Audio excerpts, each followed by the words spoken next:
That's very pleasant after all of the horror. Accompanied by a wall of angry water. Accompanied by a wall of angry water! I'm just imagining walking down the aisle of a wall of angry water. Junpei shot out of the room into the opposing wall. Smacked straight into it, gasping to cast his breath. He looked around. He was in a narrow hallway. The water that followed him out of the room, it's just like a dog following you home, was rapidly pouring out of a door. It flowed quickly down the hallway and slammed to the foot in the short flight of stairs. Hope it didn't bruise itself. Just 5 steps, in fact. But at the top of this short staircase was a short man. There was a short door, another door. Junpei leapt up the stairs. He pranced along them. He pirouetted straight for the door. And it was locked too, wasn't it? It was not locked too, yeah! The door burst open and Junpei exploded.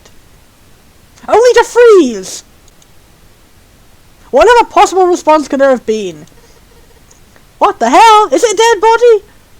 His voice trailed off, and all he could do was stare at the dead body? There's gonna be a dead body at some point. Oh! A fancy grandpa mansion in the middle of a boat, okay. Look at the tile on the floor. Is that like the new cousin for the Triforce? It's the Quad Force. A polished floor stretched out before him. Ornate staircases rising up from the edges. Each one of them... is that a Q or an A? Equidistant? Each one of them that word from the others. This game is too smart for me. The stairs and pillars were solid wood and no view? Embellishments and decorations cover the walls and pillars. Yeah, I know what it means, I just don't know how to pronounce it. I know it means it's like parallel, right? It looked like nothing so much as the entrance to a luxurious mansion from the early 1900s. Oh my god, we're in Resident Evil now. Junpei couldn't help but wonder. Why am I in this fancy-ass place? Where is the caviar? Was he really in a ship? Was he perhaps in a spaceship? The water quickly filling the hallway behind him suggested that yes, he was in the ship. I love the sass now. As he looked, a fresh wave rolled out of the room as opposed to a stinky wave, gathering speed as it moved towards the stairs. Yeah, that's what I thought. I love the sass. This is totally a boner. Wait, what the hell? Wait, what the hell? Wait, what the hell? A wave? Shit, I gotta get out of here. Junpei spun around, he pirouetted, he zoomed, his wet shoes squeaking in protest on the polished floor. Good writing. He did a little impromptu tap dance and ran toward a tremendous staircase in front of him. It was truly amazing and incredible and wonderful. Ah, zooming staircase! Kaduk. C-deck. Kaduk. B-duck. Baduk. Bodak horseman! As he ran, he glanced quickly at the plates mounted on the wall, denoting the decks of a chair. Plates? Not dinner plates, I get it, okay. He took the stairs 2 at a time, not entirely sure where he would find himself, and then he tripped and fell on his arse, because that's not a very wise thing to do. If I did that, I would trip and fall on my arse. Then again, I have depth perception problems, like I said. Just began to wonder where, in fact, the stairs did lead. He sort of can't. Oh my god, who are you, cute little man in the waistcoat? Oh, I love that guy, and a big chubby dude. I love his character design, except the really boring fan service woman. Like, no offense, I'm sure her personality is great, but that design is just weird. And just, there is nothing to her design except fan service. But I really like the little guy in the waistcoat, the guy with the purple sleeves and the big fuzzy hair and the lovely little glasses. Is he a mad scientist? I hope he's a mad scientist. I love the big chumpy guy in the background. He looks like a pleasant friend. He looks like he could hug so many people. Oh, that is so great to know a fan service woman actually has a lovely personality. And I hope she has a good plot too and everything. I'm not going to be biased against characters for being fan service. I see no appeal in it personally. I hope there are other female characters in this game that aren't fan service then. Also, this guy with a cool fuzzy white hair, he looks neat too. But compared to the others, like seriously, that guy in the waistcoat stands out, and that big chumby guy. I hope they are friends. They should be best friends. They should hug because they both look adorable. Junpei saw another person out of the corner of his eye. It was an adorable fuzzy hair man. Oh, that makes so sense. See, that's good. They've at least got an excuse for why it happened. Oh, okay. Did I say something that's funny? I guess I've stumbled into an accidental spoiler of some sort. Okay. He stopped short. Then he continued tall, nearly tripping over the next stair, and looked. It wasn't just one person he'd seen. It was 9 persons and 9 hours and 9 doors. and one adorable waistcoat. I hope he... Oh, are you guys saying that because it turns out he's the villain? Because he's the cutest. I hope he's not a villain. Now I'm even thinking, what if he is a villain because his sleeve is covered so you can't see if he's wearing a watch or not. Oh, don't say he's a villain. But he's so cute. Oh my no, him and the chimney guy, they both got their sleeves covered so you can't see if they're wearing a watch. That is unfair. Don't tell me both of them are villains. Because that would be a cliche of having the only non-stereotypically attractive characters be the villains, but I just don't want that. I just want them to be cute and lovely friends. I want to give them hugs. And I'll be incredibly mad at them if they do turn out to be villains. I'll probably hate them incredibly. Actually, no, I'm lying. I'll probably still feel sympathetic to them and I'll make headcanons where they are not actually villains. Anyway. And there's another 9 people. I like this vampire-looking guy in the middle. He looks fancy. I'm not sure who this guy is. It's this strange uncle man. I'm not sure if that's supposed to be greying hair or just some sort of anime style. Yeah, I'm assuming the identity of a villain would be a spoiler. I'm not going to ask for that, okay? It stopped short and they're tripping on the next day. Look, on the right side, 3 more. I'm told there's 7 of them. Wait, where's the last person then? Oh, is that the lady that we saw in the interesting cut? The intro cutscene. There was a lady with like purplish costume, so she's the one who's not there.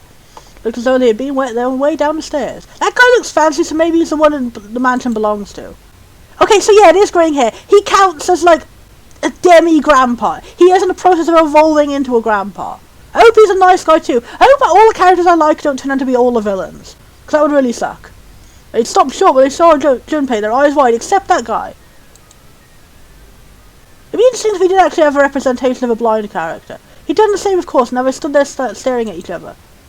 Junpei didn't move, one foot placed awkwardly on the next step in the middle of a stride. That's a lovely mental image of him just going, whoa! I like the sass that this game has, even in the scary and, like, dramatic moments. Who are these people? This entire interaction lasted only a matter of seconds, but it was incredibly well described. The woman spoke to Junpei and time began to move again. Yes! Cool Dado! Cool Dado! Oh my god, why did they put all that weird gross shine on their boobs? It just looks like she's got like suntan lotion on them constantly. Or like they're made of plastic or something. I guess there's another one of us now. Another fan service character. Junpei, get over here and take your tits out. The woman was dressed, Junpei thought, rather like a bracket dancer, clothes bracket.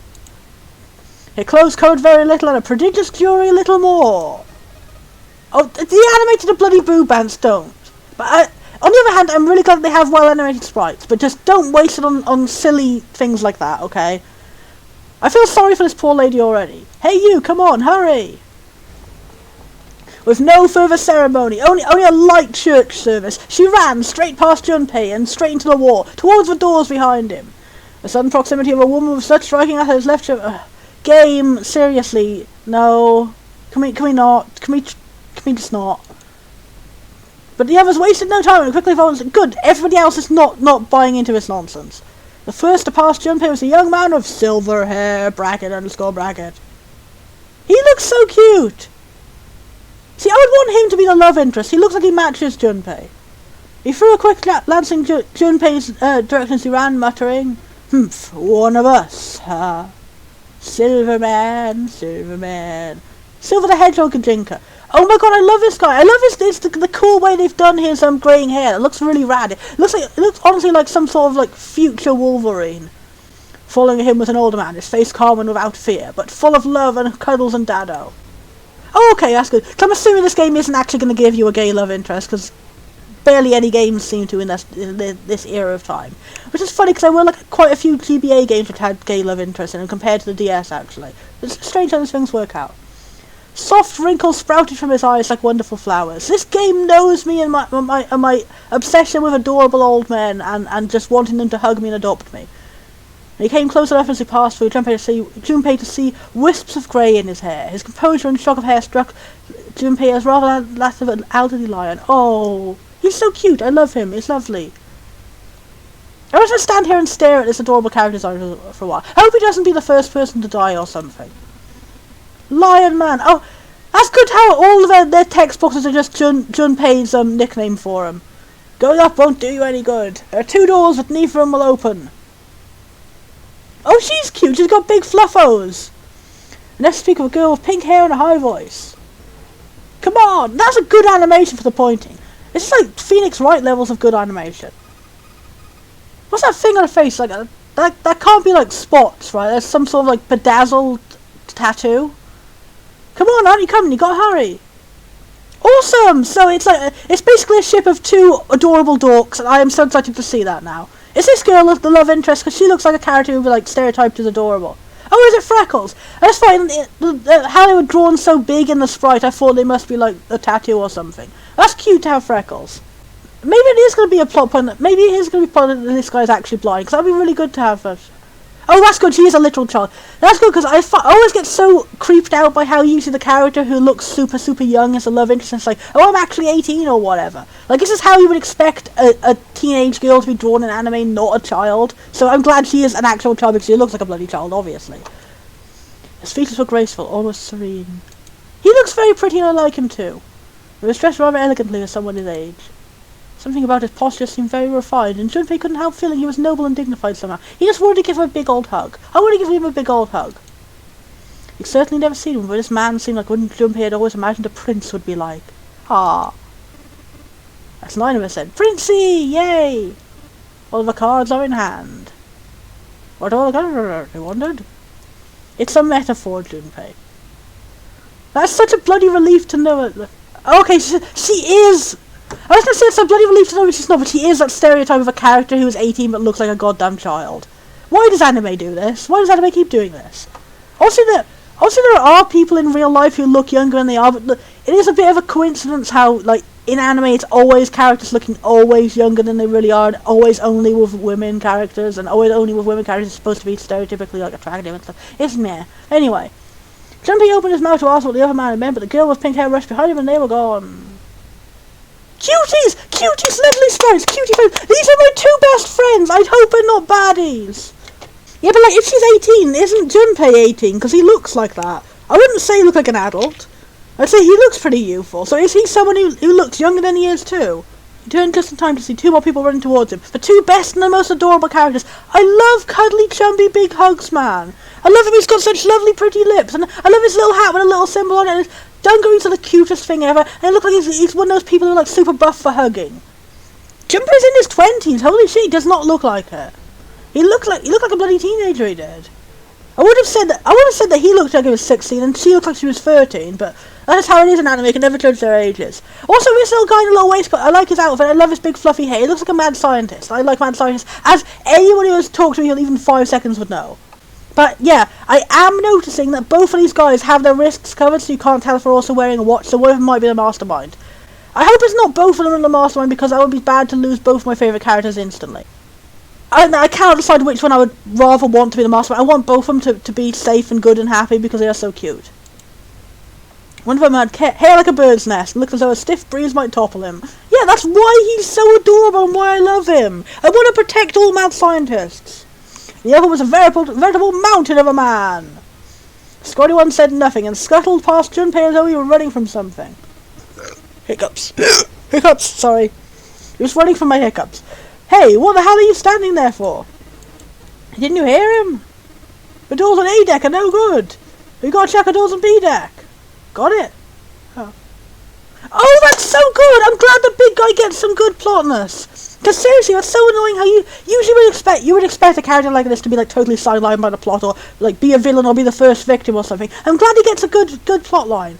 Especially I'm glad to have like a ship of a fan service lady with like an uncommon love interest. No, it is always like it's always a little bit frustrating, like whenever a game like tries to make a moral about like not judging ugly people, or whether it's always the man who's ugly and the woman who's totally beautiful. You rarely ever see a plot about like a woman being allowed to not be beautiful and still get a handsome man. This is a shame because it is always very good and moving whenever it does rarely happen. I'm so glad he is indeed a big teddy bear. As soon as I saw him, I was like, this man is a big teddy bear. Like, they're trying so hard to make him look scary and makes him definitely going to be a big teddy bear. And gentle giants who people stereotype as scary, like my best character in the whole world, I love them so much because, seriously, you cannot judge people on their face. If you do that in real life, if you go around town and they look scary, you're going to be just a big old bigot. But it's only in fiction where, like, every buff, tall man with a scarred face is evil. It's just, no, this man is a teddy bear and I'm glad he's a teddy bear and I'm glad the game validates my teddy head cannons. My Ted cannons, as it should be.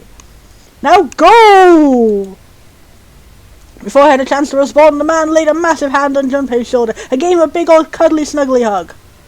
With no more effort than Junpei would have used to brush aside a fly, the man yeeted him across the room.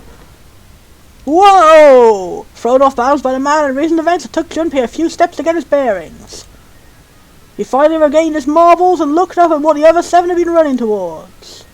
More doors, more doors, more doors, doors. Yeah, FE Bandit is exactly what I was talking about, tournaments. This man looks like he would be stereotyped as an FE Bandit in that game. I'm glad to know that he is not, and he is going to live forever, and he's going to be survival, he's going to be a good person, Yeah, Mordor, that's what it's like, Shadows of Mordor. Yeah, this man is good. I hope he survives to the end of the game. I hope he gives a big hugs. I hope he has a lovely relationship with that lady and he gets married and they live happily ever after.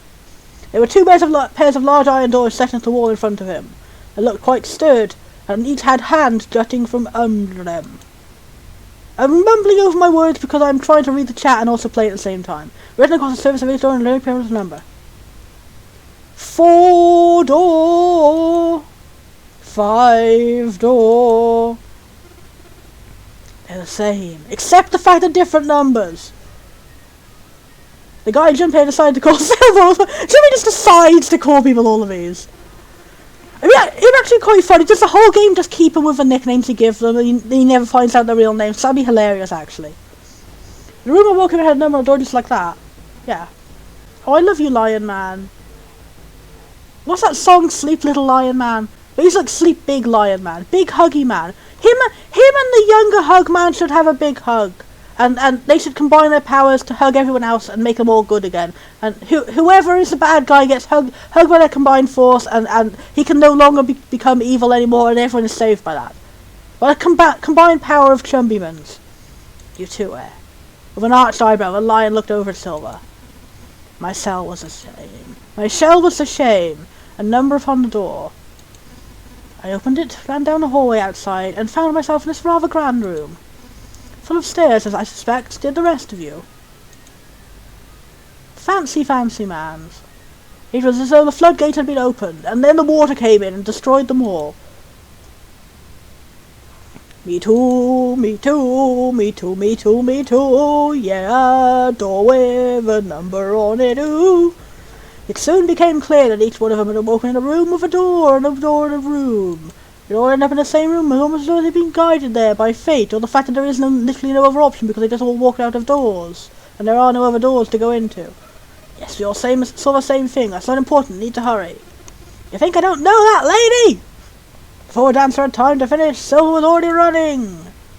He is Silver the Hedgehog, isn't he? Got off a door named 5 and pulled. However, fuck, it's not open. Wow, this guy has a potty mouth. I like the little cut-ins in the corner though. Everything about the visual presentation of this game is so fancy. It's really, really damn good for a DS game. Oh, I love Mountain Man. He's so cute. I love his little lovely lips. Like seriously, like it's really unfair that like in anime you only see characters with big lips like usually it's supposed to make them ugly or like gross looking or whatever. Like people with big lips look bloody handsome in real life. I don't get it. Yes, it's the stereotyping of it, like, because it is like stereotypically a trait that people of non-white races have. So I guess that's part of why it's become a bad stereotype. But like maybe that's passed over to Japan or something. But yeah, I just hope this guy they're not going to make fun of him for having big lovely lips because he looks very cute. Move, you're in the way, and then he yeets the entire door off its hinges. The mountain grabs Silver's shoulder and he's just yeeting men left and right. His path cleared, he took a few steps back and threw himself at the door. If he can't destroy it, then no one can destroy it. 3 times. 5 times? No, you've got to hit it 5 times. Yeah, 5 times. Junpei turned towards door 4. Next to the door on the wall was a floor and a door on the floor. There was a small box. Another fancy looking design, even fancier octopuses. Next to the door on the wall was a small box. It looked like it's the one you've seen in this room. If it was the same, then this door was likely locked as well. Most probably. Still, he had to check. Junpei grabbed the handle and threw all his weight on it, even though it looked like it's a pull door. Ruggra! It was locked as tight as the door next to it, and as tight as Junpei's arse cheeks, as he suspected. Damn it! Junpei punched it. Junpei likes to punch things, doesn't he? How are your hands even working? Like, seriously, do you just not have hands left? Were these the only doors, he wondered. He'd barely finished the fort when a sea-deck plated passed on the way out and sprang unbidden to his mind. His body moved before he had time to think. His skeleton jumped down and ran away. Junpei turned and ran back towards the stairs. He had scarcely taken a step when, at the top of the stairs, next to an ornate clock, embedded in the wall, he saw a person. Oh, it's his ninth first. Oh, okay, so it is the purple lady from the beginning of the game. Is she the love interest? Is she the cute love interest? It was a girl. She looked to be the same age as Junpei. Ooh, he froze, unable to look away from her face. He wasn't confounded by her beauty or something equally silly. Good, thank you for pointing it out. That would have been so annoying if it was like that love at first sight trope. No, there was another reason he couldn't take his eyes off the girl. Junpei had seen her before. Ooh, twist! He couldn't remember where, but he knew about before. Oh, maybe it's a twist, like she was the person in the gas mask, and the person in the gas mask wasn't actually bad, and they were trying to save him from the thing? Maybe that could be it. Or maybe it's just like she was also kidnapped by the gas mask person. Or maybe it's like he knows her from school or something and he doesn't remember. Who knows? The girl, too, stared at Junpei, simply stunned by his amazing handsomeness. No, her response suggested she'd seen him before as well. Without saying a word, Junpei walked slowly towards her. She didn't move. It was almost as though she was held in place by some sort of magic spell. Twist! It's actually a fantasy game! As Junpei stepped onto her landing, the spell broke. No sooner had he set his foot down than the whole ship shook a second chime. The quake caught the girl unprepared and she fell into his arms. Okay, it is that really stupid trope of like, no offense, I'm sure the game is gonna handle it like, okay, actually I'm not sure because they handled the fan service lady a bit awkwardly so far, but like, it is that stupid trope of like, why is that supposed to be romantic? Someone falling on top of you. Like, how is that romantic? Like, I get in bad harem animes they always have like when someone falls on top of you, you touch their boobs or whatever, but like, that's not romantic. That's just really awkward and like sexual harassment and stuff, and like it results in like the lady slapping you and not liking you. So why is that supposed to be a fantasy? Or so he thought. Plot twist. Did she catch him? Her face was far closer than it should have been, mere inches from his own. She teleported. She was like, oh. Don't tell me it's going to be the boob groping trope. Please don't tell me it's going to be the boob groping trope. He sat on his back and she landed squarely on top of him. The girl seemed as confused as he did, and her face was... I will give this game 9,000 points if it doesn't do the boob groping trope. For a moment that seemed to stretch for a very long time, and they stared at one another. The ship stopped shaking. Everything was quiet. Water could be heard from the bottom of the ship. Please. Okay, I don't really get that because I'm aromantic. I'm asexual and aromantic myself, so I didn't get that. So thanks for explaining to it. I actually never realised that. So now I'll think about that whenever I see one of these scenes again. That makes sense because this scene image is clearly focusing on them looking at each other. Okay, I get it. I don't get why it's romantic, but it's cute. Thank you. Silence was complete. A thick, muffling blanket. At last, the girl opened her mouth. Oh my gosh, is that you, Jumpy? Wait, what? She does know him.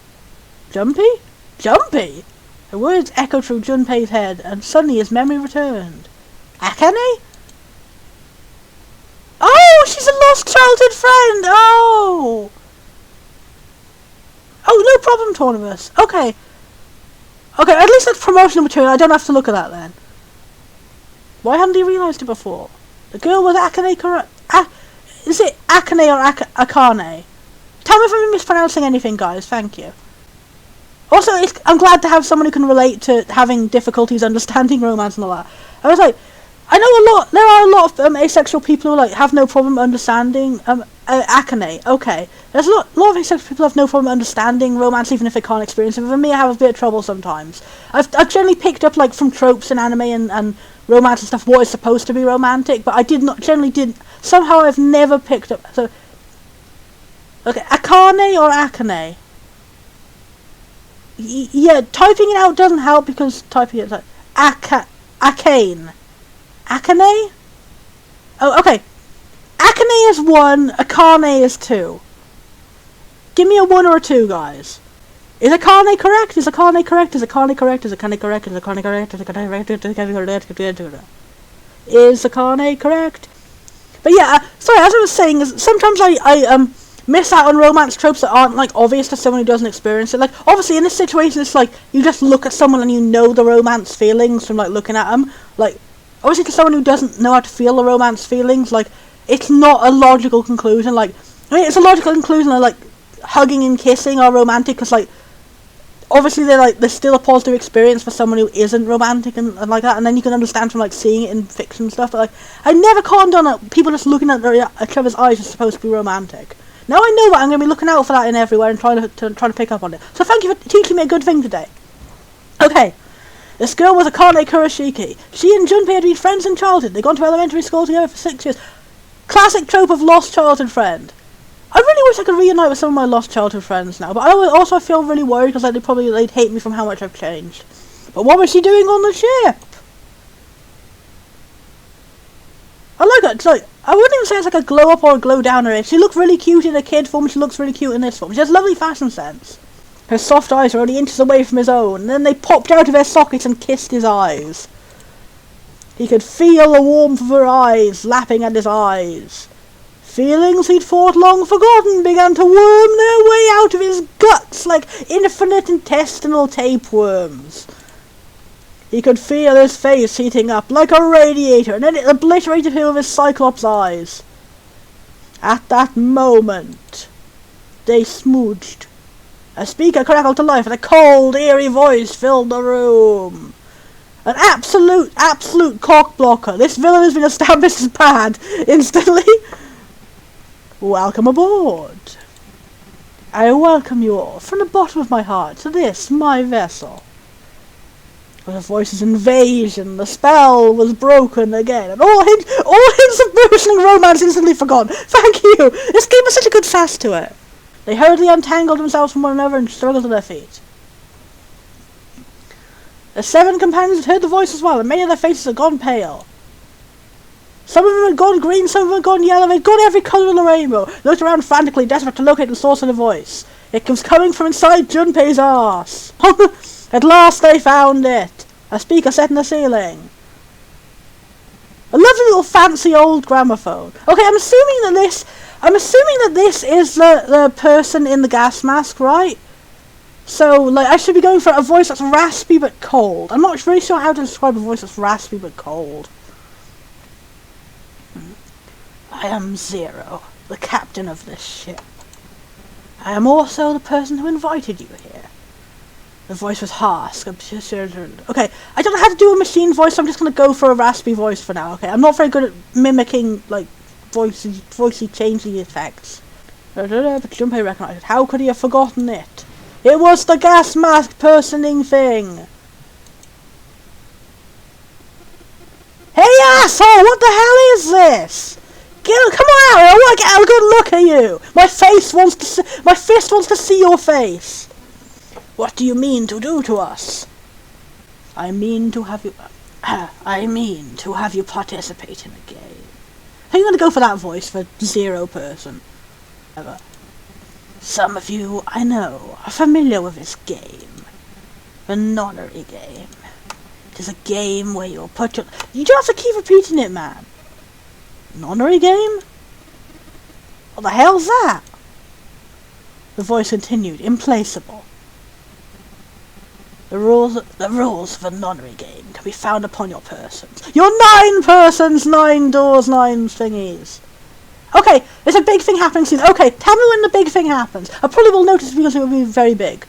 They are simple rules. Read them. Read Junpei's arse. Nonnery game? Hey, there's something on my arse! Check this out! Someone reached into his pocket and pulled out a small arse. The rest of them reached into their own arse and pulled out similar slips of arse. Okay, I can't read what any of that says. I'm assuming it'll read it out now on, like, proper readable text. Junpei followed suit and... No, he literally put his hand in his arse. Okay. He felt a telltale crumple of paper, slightly damp from his earlier ordeal. Well, that's a good thing he didn't get ruined. Lion Man! Tremble, little lion man. Yeah. He's so cute and pretty, and I love his fancy hair. I hope he doesn't die first. Knowing my luck, one of my favourite characters is going to die first, and I hate it. He's so fancy. Okay, maybe I should give him a Dr. Snap voice. Okay. No, maybe I should give him his own fancy voice. He doesn't seem like a funny kind of fancy. He seems like a serious kind of fancy. And it would seem Zero has seen fit to grace us each with a letter. Would you mind terribly reading it to us, young man? Oh, he has such a nice grumpy voice. He's not quite a grandpa, but he's like an Uncle Grumpy. He's a grandpa. He's a grunkle. I don't know, he's an unkpa. There's a question being delivered to Junpei, who, after a short moment of surprise, delivered asked. Does he mean asked? On ship you will find a handful of doors emblazoned with numbers. We will call them the number doors. Really, so original. The doors in front of you are a pair of the same. The key to opening these doors are the number bracelets. Again, so original. That each of you possess. Show you total numbers on your number bracelets. Oh, more digital roots. Thank you. I'm learning so much maths today. Oh, is that a thing? So you have to choose who to go with because you have to go with someone whose number adds up.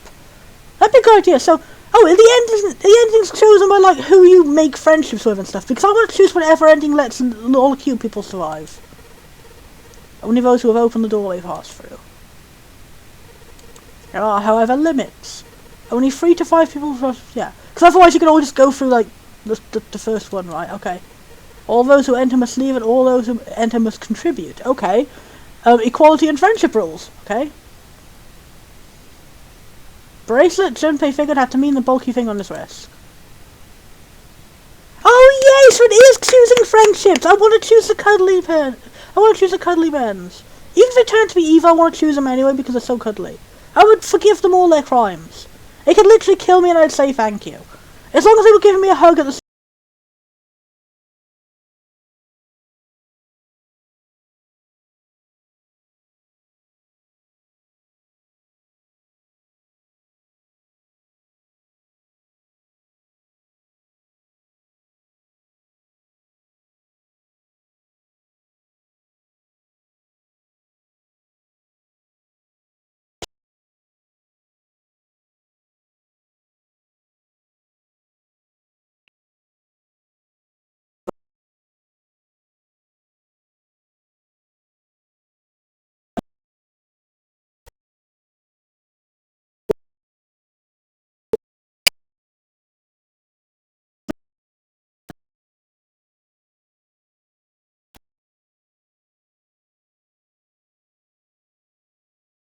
You have no doubt surmised the ship has begun to sink. On April 14th, 1912, the famous ocean liner Titanic crashed into an iceberg. Okay, that's good. I'm glad that's not foreshadowing of any of the nice cute people being bad. I hope there's not going to be other foreshadowing of nice cute people being bad. I want them to survive. I want them to be good and lovely. I want to give them hugs. I want to have a lovely friendship route with a little mad scientist guy and a big chumby cuddly man. And a lovely little lion grandpa. Lion grandpa uncle man. After remaining afloat for 2 hours and 40 minutes, it sank beneath the waters of the North Atlantic, and I have meticulously replicated it for no particular reason whatsoever. I will give you more time. 9 hours, ba-dum-bum, shh. That is the time you will be given to make your escape. The voice finished and the speaker went silent. Bleep. Sound of a bell tolling echoed through the hall. It came from a dance hall. It's time to boogie! 9 hours, 9 amazing waltzes. It took us assembled on the stairs mere moments to trace the sound of an antique clock embedded in the wall. There's so much nice grampy architecture. 7, 8, 9. Ba-dum-bum-sh. The sound of the 9th bell faded away. The 10th never came. Oh, is that a foreshadowing there's going to be a 10th person who's like the real villain? The time was 9 o'clock. Most likely 9 o'clock in the evening. So we have until 9 o'clock in the morning, right? When Junpei had peered out of his cell, he'd seen nothing but blackness. It had to be night time. Or he was in a sea of Marmite. If that was the case, then they would need to escape by 6 a.m. the following day. Okay, so it's been 3 hours since it started, okay. Now it is time. Let our game begin. Wait, am I doing the maths wrong? Anyway, I wish you all the best of luck. The very best of luck. Spiffing day, old chap. He went silent and did not speak again. Really good writing, really evocative writing. How did they manage to do it to like evoke so much drama and emotion in like such small choices of words? I wish I could do that. I always ramble on too much. I'm trying to make a bloody fanfic. I try and explain everything too much because I'm not confident in my ability to like convey the emotion without like literally saying that's the emotion everyone's feeling. I want to become a good writer like this someday. I want to someday make a game that can like evoke as many emotions as this. Silver yelled at the speaker of language coarse enough to embarrass the sailor, but the rest of Junpei's companions were silent, deep in thought. Junpei, too, was consumed by his thoughts, and also was consuming a lovely sandwich. There was a great deal he didn't understand. Like where this sandwich came from. Who was Zero? What was the nonary game? Why had he chosen to make them part of it? Was he a criminal who took delight in playing with his victims, or did he have some other purpose? And why had Junpei been chosen as a part of this insane game? Why had any of them been chosen? But one question was foremost on his mind. How do we escape?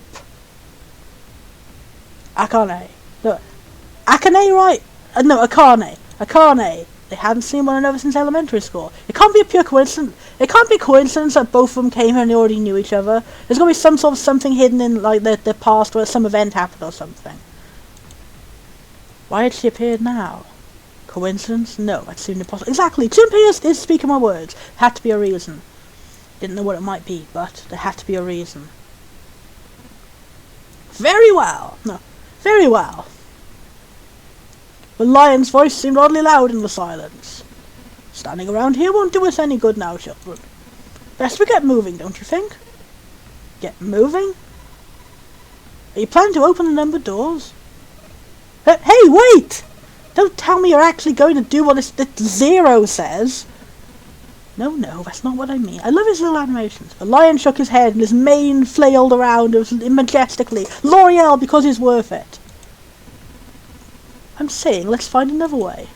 After all, we haven't really examined this place yet. Wait, what? Oh no, is he gonna... Oh, guys, don't tell me. Is he gonna die first because he tries to break the rules? Did they just... Did they, like, just heart tease me with a lovely, adorable grandpa and he's gonna die first? Guys, why did you make me play this game if that's what's gonna happen? Guys, please tell me I'm wrong. Yeah, separate investigations finished. All 9 people returned to where they left one another. Please, fingers crossed, don't say Grampy die. The result of all their work was nothing. They were completely sealed in. Their hard work had not gone completely to waste, however. They had learned a number of things as they'd scoured the parts of the ship they could reach. It seemed that they were confined to decks A through C, okay? No deck D, so there's none for me. C deck was as far down as they would be able to go, however. The reason being, they could not find the D. The D has been stolen. The D deck has completely submerged. No, again, things to say in the bedroom. I'm not good at sexual jokes, am I? But I feel like I have to throw them in every now and again because, like, that's what people do. But yeah, strangely, however, the water had risen no higher. The water had risen no higher than risen. I'm not good at words sometimes. Okay, that's a big relief. Thank you. So please say Grandpa doesn't go in a room he doesn't supposed to go and get exploded. So please say Grandpa survives to the end of the game because Grandpa deserves to survive to the end of the game. The flow seemed to have been stopped somehow, as evidenced by the surface of the water on D-Deck, which is as smooth as glass. Okay, that makes me wonder maybe they're not in a real boat and it's all simulated. The prince knelt down and gently drew his hand across it. Okay, that is a lovely and majestic image. Is he like... I can imagine him literally being a goddamn Disney prince. Perhaps this Zero... No. He said with a posh voice. Perhaps this Zero fellow has used some sort of remote control to seal a watertight door lower down. They said their time limit was 9 hours. In other words, this water won't rise for 9 hours. Then you say we won't sink until then? Well, that may be a little bit too optimistic. No point to wishful thinking. Oh no! Okay, only one of them dies. Is it going to be one of the characters I really like? Okay, could you spoil me for that? Could you say, is it one of the characters so far I've said I like? And don't tell me which one of it is, just tell me, is it one of like the characters I like? I like the prince guy, I like the lion grandpa guy, I like the big chumby guy, I like the little mad scientist guy who you haven't even talked to yet. I hope we get to see more of his personality yet. Oh, okay. Okay, so I won't get my hopes up for all of them, but at least I know only one of them is going to die. That's good. A single door stood off to the side of 2 more on a wall facing the central staircase. I like Princey Guy. I'm starting to think, is he actually supposed to be blind because he hasn't opened his eyes? Is it just that anime thing of people opening their eyes? Because, like, please don't spoil me for the game at all. Please don't spoil me. Please do not. But like, the spoilers, I'm okay with a spoiler saying one of its guys. Thank you for telling me it's one of those guys, but I don't want to be spoiled on who it actually is. I'm okay with, like, if I ask for like a small spoiler, then I appreciate you guys answering me, but I'm glad to keep it as vague as possible. And like, now I know sort of what to expect, and I'll be all suspicious, wondering who it's going to be now. It adds to experience a little. But yeah, I'm starting to think that Prince Guy might actually be blind or like partially sighted, because there is that anime thing of having characters who always have their eyes closed, but like, he's like, so far he seemed like he didn't react by opening his eyes when Junpei came in. Everyone else did, and it seemed he was holding the hand of the little girl to walk around, and also it seemed like he was like, it specifically pointed out he's been like detecting things by touching them. So is it going to turn out he's blind? Because I would really like it if this game had disability representation in it. Oh, okay. Oh, alright then, okay. Oh no, I don't think it'd be a spoiler to say whether the character's blind or not. Like, why would it be a spoiler? Is it like plot important that he's blind? Okay, if it's plot important that he's blind, don't answer me, okay? None of them had numbers or verifications right than him. They will, however, look like the other doors. No matter how much they pushed and shoved, the doors refused to move. The mountain and the lion threw himself against them a few times, but no avail. I love his sassy writing. Okay, so there is some sort of reason. I will find out what the reason is later. Okay, good. Thank you. That's good. If I ever go, oh, I don't know what this is, and I start theorizing, just tell me. You'll find out later. That's good. I don't want to spoil myself, even though I'm really tempted to ask for spoilers. Okay. Door at the back of the keyhole. Oh, okay, he is blind. Okay, that's good. I'm glad to know I predicted that right. But I can't imagine how that would be plot important, to be quite honest. The door in the back had a keyhole. Just above it was a strange mark in the shape of a circle surrounding a dot. A big eyeball. I love it. Oh, I love these fancy elevators.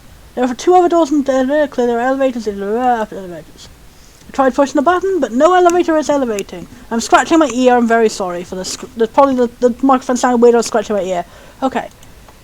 Apparently there was no power running to the elevators, which is good because wouldn't it electrocute if there's water everywhere? Let's forget it. Another card reader. They all look very fancy, and I want to collect all the different colours of fancy octopus card readers. Oh, isn't that's a Scorpio sign, isn't it? I can't remember if it's Scorpio. That's one of the zodiac signs, I think. A lowercase h. Okay. I like that it's misleading you by saying it's a letter. That's a zodiac. Oh, okay. No, it's one of those planet names. I got it totally wrong. I knew it was some sort of celestial something. Thank you, Akane. Thank you, Akane, for correcting my silliness. Also, your sprite looks really cute in that little cut-in portrait. Everyone's sprite looks adorable. Thank you, Akane. I'm glad for how... See, what would we do about how smart you are, Akane? Knock on the other door. Oh, yeah! See, I didn't even notice that. Yeah, because that is a sun symbol. It's like a little dotty thingy. Oh, okay. One of my random theories did turn out to be right. That's good to know. I'll be constantly, like, I'll be wondering which one it could have been. It's seen the same symbols on A deck. The door on the other side of the stairs. The one on the left of the keyhole with a similar symbol. Oh, that's the moon symbol, isn't it? No, that's the Earth symbol. Okay, thank you, Akane. You are correcting all of my bizarre assumptions. The horizontal line symbolizes the equation. The vertical one represents the primary. I never knew what that symbol... Thank you. I'm learning so much. Thank you. This game is so bloody smart. Junpei looked up at the ceiling. He looked down at his feet. He looked directly left in his arse. It was a great circle curtain, perhaps for a skylight or a glass dome, but it had been filled with a gargantuan metal plate. The metal looked very solid. Anything short of an explosive charge is unlikely to damage it. Yay! She's a huge last nerd! I'm glad. I want to learn everything from the huge last nerd lady. Several windows along both sides of the ship, or at least there once had been a window here! Now the cool looking portcullis type thing imaging. Hiccups. Sorry. They too were plated. In other words, there is no escape! There is zero escape! We're trapped, all the exits go nowhere. Junpei was not a happy bunny! The girl with pink hair spoke up. I'm sure they go somewhere, we just can't open them. The mountain spoke. Then the mountain spoke. That sounds like a good, like, Zen parable. You don't know that. For all I know, they just open into walls or take us in circles. The prince did not... Again, sounding like Zen parables. Junpei's internal narrative... Oh my god, Prince did that princely pose! The hair flip! I love him. No, I'm sure they go somewhere. Otherwise, what point would there be? And I can't open them. Well, 2 of them at least. Dun dun dun. Choices, choices. Oh, so Junpei survives! That's good at least to know the protagonist survives. I always hate games where the protagonist sacrifices so many enemies. I get so bloody sad. I know it's like a good subversion of like tropes and stuff, and it's like it's a good thing. Like it's an interesting plot, but it still makes me so sad. I just can't stand it. So at least we know that. At least we know one character survives. Good. Also, it'd be cool. Like, do all the sequels have the same main character then? Because I love Junpei's personality so much so far. You mean the numbered doors? All eyes turned towards the doors. The atmosphere in the room grew doors. Oh, okay, that makes sense. So it's not... okay, so we don't know if Junpei survives into a sequel. Okay. Hey, wait a minute. I think I said this earlier, but I don't think we should do that. A dancer moved in front of the doors as if to block them. We have to be crazy to open these doors. If we do that, we're doing exactly what Zero wants us to do. Suddenly everyone began to speak at once. I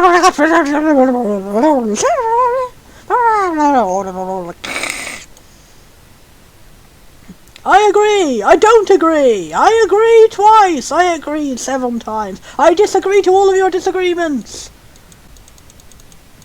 The clamour of voices made it next to impossible to determine who was saying what. Their arguments grew more and more argumentative until people were arguing and arguing at each other. Junpei had remained silent, but at last he could take no more. He unleashed his full power and obliterated them from his mouth beams. His hay beams! Hey! Hello from the other side! Shut up! They fell silent and all eyes turned to Junpei. They just popped out of their sockets and just rotated around him, like the Pokeballs around Avery's hat in Pokemon. He felt each stare burning into him, through all their Cyclops eyes, and these Cyclops eyes back at them, and it started a laser battle. He refused to flinch. Before we try and decide what we're going to do, there's something else we ought to do. What's that? We need to exchange information. We need to exchange credit card information. We don't know anything about each other. I want to know who you guys are. Yeah, finally get some names, thank you. Who you are, where you came from, why you ended up here, and also your names. So I don't keep calling insulting nicknames in my mind. They were silent. Some of them looked the other way, or bit their lip, or crossed their arms, and stared at the ceiling. Some of them pouted and spun in circles, and did lovely pirouettes. Some of them started breaking into interpretive dance. But one of them spoke up. It was Akane. Of course it was, I love it, good. Akane is good, she's good, she's lovely, and she's so cute. I love her, she's nice. I love her fashion sense too, I love those little, arm warmer things, it looks so cute. I agree, and a little scarf thingy, it's lovely. I think Jumpy is right. Oh, I love the nickname for it. It's so adorable. Makes me wonder, was the nickname also Jumpy in Japanese, or was she calling like Junpei-chan or something? Jumpy. I just love it. It's so cute. It makes me imagine him as a little bunny. Oh, I'm sorry. I'm talking about him. I just call him Jumpy. His name is Junpei. She pointed towards Junpei. We're childhood friends. Childhood friends, childhood friends. It's a good classic archetype. I already think they're quite adorable together, to be honest. I'm glad they didn't go with the boring, stupid boob touchings cliche. We went to the same elementary school. Wait, stop! I want to have a hug too! Don't tell us stuff we didn't ask you about. Oh, see, he's being considerate. He's like, don't reveal too much information, okay? We don't know to trust anybody. Sierra's probably watching us right now. You're a considerate mountain. You're a mountain of consideration and cuddles. Hell yeah, Wood. We don't know how much that bastard knows about us. Maybe he just picked a bunch of random people to kidnap. If that is the case, then it'd be dangerous for us to let him know too much. Sarah knows who we are. He could go after our families. See, Mountain Man is actually really smart and emotionally perceptive. And I love him. And he's very kind too, and he's lovely. Maybe Towsy had him to get us to do stuff, you know. But we still need to know what our names are. It's going to be hard to talk to each other if we don't have names. Alright, then why don't we have code names? Yeah! Mountain Man, you have lovely information. Lovely ideas. What am I talking about information? You have lovely ideas, Mountain Man. Oh, we're going to get cool names, okay. To him, apparently, it seems like the obvious solution. That's because he's a smart dude. I agree with him. Code names. Code names, code names. Let's all become a Super Sentai team. Yeah, well, he's picked something. Like, I'll be 7. 7? Why are you 7? Because his number is 7. Yay! 7 is the best number. That's good because you're the cuddliest man. 7. He has big chunky arms. I like it. Oh, I get it. Yeah, that's a good idea. He smirked. Alright, I'm gonna be You're gonna be Santa? Oh, because like San is like free in Japanese, right? And if you chumps know Japanese, well, San means... Yeah, good, thank you. I knew a thing. Yay. I knew a thing. And your bracelet number is 3. Good job, Grandpa. Good job, Grandpa. I'm saying that legitimately. You were saying as an insult, I'm saying it legitimately. I want to say good job, Grandpa, after every sentence this man ever gives. I like how he drew out Frozen's arms. Just like the mountain had done. Silver thrust out his left hand. Sure enough, jibs are free. Very well then, I'll go next, shall I? Are you gonna be a 1 because like you're the oldest? My bracelet number is 1. Yeah! I'm getting everything right. I'm on a roll. I'm on a cinnamon roll. Which is what this man is. Given that, I think Ace seems pretty... Yes! Ace Grandpa! Ace Grandpa! The champion of all grandpas! And also asexual, now headcanoning. I'll be Lotus then. As you all, sure you all know it has 8 petals. Okay, I did not know it at all. You've got the most fancy, confusing name. Means of course what my bracelet number is. It's 8. It's Channel Ocho. Oh, cutie Princey. I would appreciate it if you would call me Snake. That's a very unfitting name. I guess like maybe it's like gambling, like Snake Eyes. Because otherwise it's like...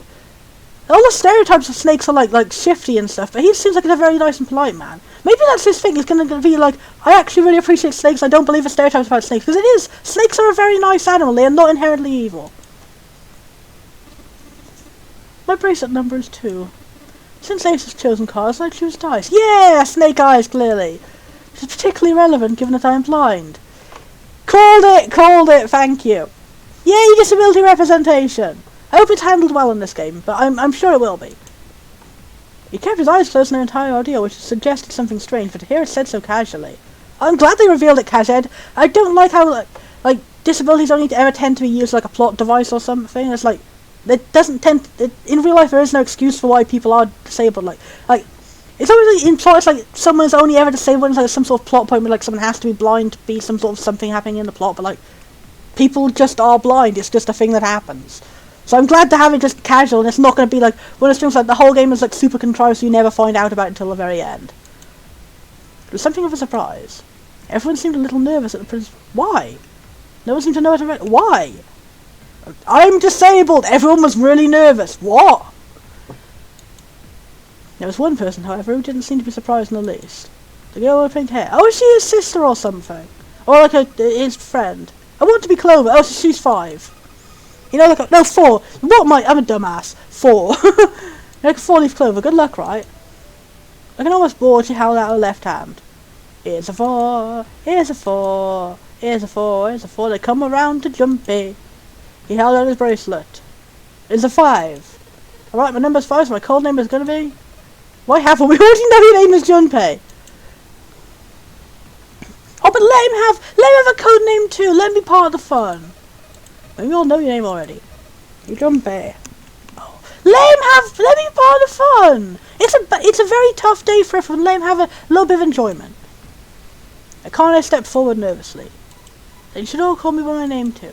Because, I mean, it doesn't seem fair to Jumpy? Thinking it's not cool for you to hide your name after you told us his? Akane fidgeted awkwardly. Relatable social anxiety lady, yay! She actually kind of looks like me when I was younger. Not when I was her age, but when I was like a really young kid, my parents used to make me wear a ponytail all the time. I hated it. Anyway, Akane fidgeted awkwardly. Jumpy decided he had to do something, so he gave her a big old cuddle hug. What's your bracelet number? It's 6. She hesitated for a moment and held out her left hand. As she claimed, the bracelet's face showed a 6. Junpei looked at it for a moment and thought, oh, is he going to say, I'm going to give you a nickname anyway? That would be so nice. Alright then, why don't we call you June? Oh, he gave her a nickname of his name. Oh, they are really cute together. Like they're being... I like that. Childhood friends is such a stereotypical sort of like easy way to go for having a romance, but like they're actually establishing them having genuine friendship first and like doing very nice things for each other. I like that, because so often childhood friends are just taken as like We just say they were friends, we don't have to show them being friends, and then like we don't have to show them falling in love either because we just know that childhood friends always fall in love. Here, it's showing genuine friendship and kindness, and really sweet moments, and adorable nicknames too. June? Yeah. Lovely cutie. Oh, I love that crumply pose. I do that a lot, actually. Yeah, you know, 6 months of the year. See you, June. Jumpy. Oh. Oh, what can't I needed her hands. I love relatable descriptions. I do that a lot. I like how they're describing her like literally stimming. It's very relatable to me. And look at with Junpei uncertain. Oh, that's cute. I love that they got a bit of sass with each other because Junpei is yeah, that's what I was saying. Childhood friend romance isn't my thing personally.